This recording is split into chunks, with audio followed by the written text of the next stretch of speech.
In front of me is Samsung Galaxy Xcover6 Pro, and today I would like to show you how you can manage vibration options on this device. First of all, go into Settings, then scroll down and choose Sounds and Vibration.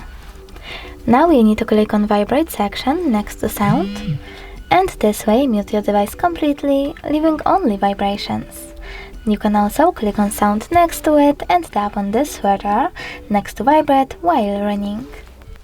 This way you can switch on or off vibrations for your incoming calls. You can also click on this call vibration section below and tap on one of those vibration patterns for your incoming calls to set up the best one for you, like heartbeat, or disable it completely by choosing silent.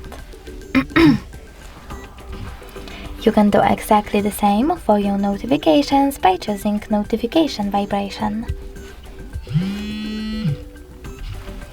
Then click on system vibration and adjust intensity of it by swiping left or right. Now you can also click on all of those switchers next to all of those features to switch on or off vibrations for them. Now when you're ready, click on the back button and tap on vibration intensity to adjust it as well. Thanks so much for watching. If you enjoyed this video, leave a like, comment and definitely subscribe. Bye!